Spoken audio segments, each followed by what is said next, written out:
கர்த்தராகிய இயேசு கிறிஸ்துவின் பரிசுத்த நாமத்திற்கு ஸ்தோத்திரம் சொல்லி உங்களை இந்த கிருபையின் புதியல் நிகழ்ச்சிக்கு வரவேற்கிறேன். எபிசோட் 1லேருந்து 98 பார்ட் 2 வரைக்கும் பார்க்காதவங்க பாருங்க, மிஸ் பண்ணாதீங்க. நிச்சயமா உங்க இருதயத்துக்கு ஏற்ற விஷயங்களை பேசிட்டு வரும். இருதயத்தில் சமாதானம் சந்தோஷம் உண்டாகும்படி ஆண்டவருடைய வார்த்தையை, அவருடைய வல்லமையை, அவருடைய வல்லமையான வார்த்தையை மட்டும் இல்லை, அவருடைய கிரியையை நம்ம பேசிட்டு வரோம். இப்போ 99வது எபிசோடு வந்திருக்கோம்.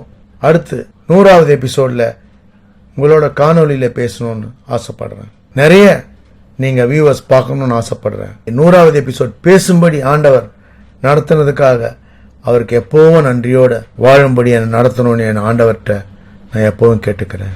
இது வரைக்கும் நீங்கள் பார்த்ததுக்கு உங்களுக்கு நன்றி சொல்லிக்கிறேன்.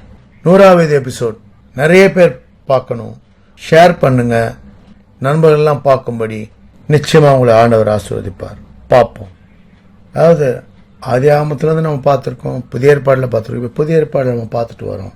போன எபிசோடில் ஜீசஸ் பிறவிக்குருடனை எப்படி குணப்படுத்துகிறாரு, அதை குணப்படுத்துறத நம்பாம பரிசேயர், யூதர்கள் சிலர் இவங்கெல்லாம் நம்பாம, அவங்களால ஏற்றுக்க முடியாம எப்படி இவர் இதெல்லாம் செஞ்சாருன்னு சொல்லி ஆராயிறாங்க. அவங்களால ஏற்றுக்க முடியல, இப்படி ஒரு அதிசயம் எப்படி நடந்ததுன்ட்டு அவங்களுக்கு பேராச்சரியம் மட்டும் இல்லை, பெரிய ஷாக்குன்னு கூட சொல்லலாம். அதெல்லாம் நம்ம பார்த்தோம். இப்போ இந்த எபிசோட்ல வெளிப்படுத்தின விசேஷத்திலிருந்து பார்ப்போம். 3ஆம் அதிகாரம் 7ஆம் வசனத்துல, பரிசுத்தம் உள்ளவரும் சத்தியம் உள்ளவரும் தாவீதின் திறவுகோலை உடையவரும் ஒருவரும் பூட்டக்கூடாதபடிக்கு திறக்கிறவரும் ஒருவரும் திறக்கக்கூடாதபடிக்கு பூட்டுகிறவரும் சொல்லுகிறதாவது. பாருங்க, இதுல பரிசுத்தம் உள்ளவரும் சத்தியம் உள்ளவரும், அதான் தாவீதின் திறவுகோலை உடையவரும். அவர் ஓபன் பண்ணா யாரும் க்ளோஸ் பண்ண முடியாது. ஆண்டவர் நம்மளுக்கு வழிகளை ஆயத்தம் பண்ணிட்டாருன்னா, நம்மளோட தடைகளை நீக்கிட்டாருன்னா, நம்மளுக்கு உண்டான பிரச்சனைகளை எடுத்து போட்டாருன்னா, நம்ம வழியை செவ்வையாக்கிட்டாருன்னா யாராலையும் அதை கெடுக்க முடியாது. பாருங்க, ஏன்னா அவர் திறந்துட்டாருன்னா, அதே மாதிரி அவர் அடைச்சிட்டாருன்னா யாராலையும் திறக்க முடியாது. அவர் அடைக்கவே மாட்டாரான்னா சொல்லப்பட்டிருக்கு. திறக்க கூட, அவர் பூட்டினா திறக்க முடியாது, ஆனா அவர் பூட்டுறவர் இல்லை, திறக்கிறவர் தான். வாசலை திறந்து நம்மளை ஆசீர்வதிக்கிறவர் அவர். அப்படி திறவுகோலை உடையவரும் அப்படின்னு சொல்லப்பட்டிருக்கு. ஏன்னா அவர் பாருங்க, ஒரு இதுலயும் எதையும் நம்ம கஷ்டத்தை நமக்கு கொடுக்க அவர் பிரியப்படுறதே இல்லை. கஷ்டத்தெல்லாம் அவர் எடுத்துக்கிறேன்னு சொல்றாரு. வருத்தப்பட்டு பாரம் சுமக்கிறவர்களே என்னிடத்தில் வாருங்கள், நான் உங்களுக்கு இளைப்பாறுதல் தருகிறேன்னு சொல்றாரு. இது பாத்தீங்கன்னா அவர் வந்ததே உலகத்துக்கு நம்ம பாவங்களை சாபங்களெல்லாம் எடுக்கிறதுக்காக தான். ஆண்டவர் மீண்டும் வருவார், நம்மளெல்லாம் அவர் அண்டையில சேர்த்து கொள்ளும்படி, நம்ம யாரும் கெட்டு போகாதபடி, நம்மளை அவரோட ராஜ்யத்துல சேர்த்து கொள்ளும்படி. அதான் அவர் திறந்துட்டாருன்னா வாசலை யாராலையும் நமக்கு அடைக்க முடியாது. ஏன்னா அதுதான் நிரந்தரமான ஆசீர்வாதம், நிரந்தரமான சமாதானம், நிரந்தரமான சந்தோஷம். எல்லாமே அவர் தரும்போது அது எல்லாமே நித்தியமா நிரந்தரமா நம்ம வாழ்க்கை முழுவதும் நம்ம கிருபையால கலிக்கூர்ந்து மகிழ்ச்சி. மீகால 2:13 ஒரு வசனம் சொல்லப்படுது பாருங்க, தடைகளை நீக்கி போடுகிறவர் அவர்களுக்கு முன்பாக நடந்து போகிறார். அவர்கள் தடைகளை நீக்கி வாசலால் உட்பிரவேசித்து கடந்து போவார்கள். அவர்கள் ராஜா அவர்களுக்கு முன்பாக போவார், கர்த்தர் அவர்கள் முன்னிலையில் நடந்து போவார். பாருங்க, தடைகளை நீக்கிறவர் நமக்கு முன்னால போறார். தடைகள்லாம் அவர் நீக்கிறார் பாருங்க, அவங்க கடந்து போகும்போது அவர் ராஜா அவங்களுக்கு முன்பாக போவார், கர்த்தர் அவங்க முன்னிலையில் நடந்து போவார். ஆண்டவர் நம்ம முன்னால போவார், தடைகளை நீக்கி போடுவார், வழிகளை ஏற்படுத்துவார், ஆயத்தப்படுத்துவார், செவியாக்குவார். இதெல்லாம் தான் தடைகளை நீக்கிடுவாரு, வாசலை திறந்துருவாரு, வழிகளை ஏற்படுத்துவாரு, நம்ம வாழ்க்கையில இருக்க எல்லா பிரச்சனைகளை எடுத்து போட்டுருவாரு, நம்ம கஷ்டங்களை, வியாதிகளை, துக்கங்களை, நெருக்கங்களை எல்லாத்தையும் நீக்கி போடுவார். அதுதான் சொல்றாரு, வருத்தப்பட்டு பாரம் சுமக்கிற என்னிடத்தில் வாருங்கள் சொல்றார். இதுதான் அவர் எப்பவுமே நம்ம கஷ்டங்களை, துக்கங்களை எல்லாம் எடுத்துக்கொண்டு நமக்கு சமாதான சந்தோஷம் அடையும்படிதான் அவர் கல்வாரி சிலுவையில் நமக்காக பாடுபட்டு ரத்தம் சிந்தி மரித்தார். அது நாம சந்தோஷ சமாதானமா வாழும்படி எல்லாத்தையும் அவர் எடுத்துக்கொண்டார். அடுத்த வசனம் பார்ப்போம். உன் கிரைகளை அறிந்திருக்கிறேன், உனக்கு கொஞ்சம் பலன் இருந்தும் நீ என் நாமத்தை மறுதலியாமல் என் வசனத்தை கைக்கொண்டபடினாலே இதோ திறந்த வாசலை உனக்கு முன்பாக வைத்திருக்கிறேன், அது ஒருவனும் பூட்ட மாட்டான். பாருங்க, நம்ம ஆக்ஷன் தெரிஞ்சிருக்கோம் அவருக்கு. ஏன்னா நம்ம வெறும் வார்த்தையில பேசுவோம் எல்லாம், ஆனா இருதயத்தை பார்க்கிறவர் அவர்.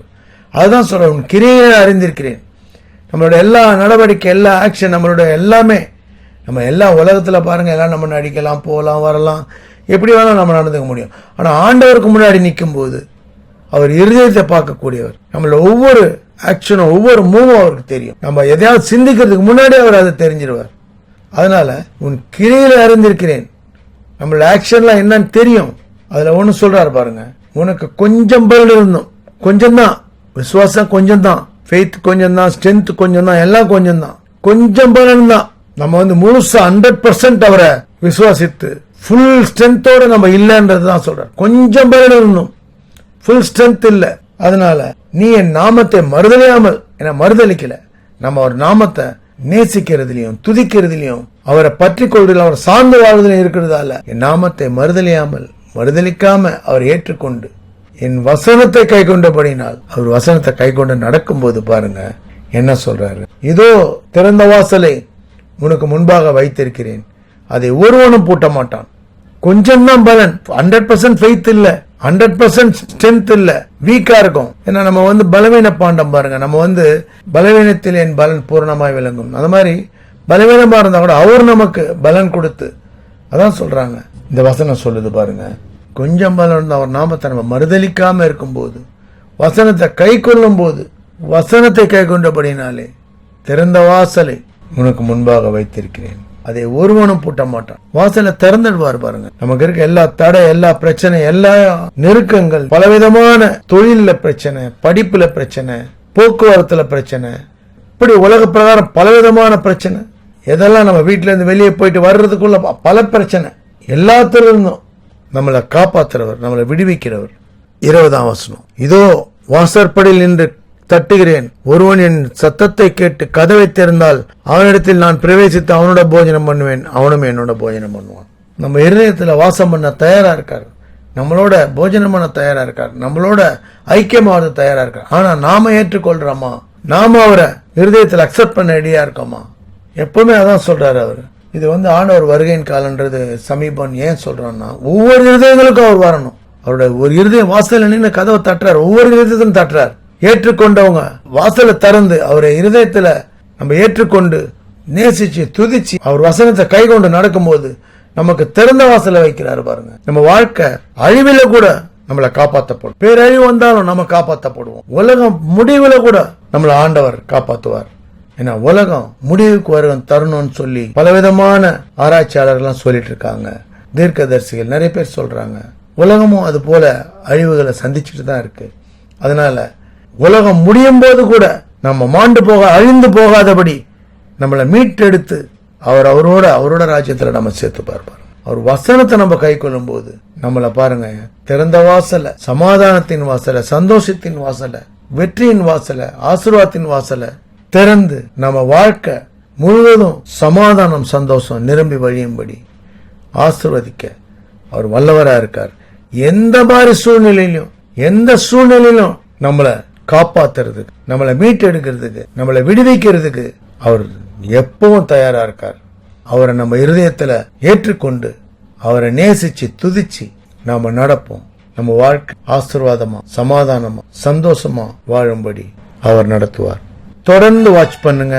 சப்ஸ்கிரைப் பண்ணணும்னு நினைக்கிறவங்க சப்ஸ்கிரைப் பண்ணுங்க. பிடிச்சிருந்தா லைக் பண்ணுங்க, ஷேர் பண்ணுங்க. அநேகர் இருதயங்கள் ஆண்டவருக்கு திறக்கப்படும்படி நிறைவுக்கு வருவோம். God bless you all. கர்த்தராகிய இயேசு கிறிஸ்துவின் வெளியேறப்பட்ட ரத்தத்திற்கு ஜெயத்தை ஏறெடுத்து அவருடைய பரிசுத்த நாமத்திற்கு ஸ்தோத்திரம் சொல்லி நிறைவு செய்கிறேன். நன்றி. தேங்க்ஸ் ஃபார் வாட்சிங். தேங்க்யூ.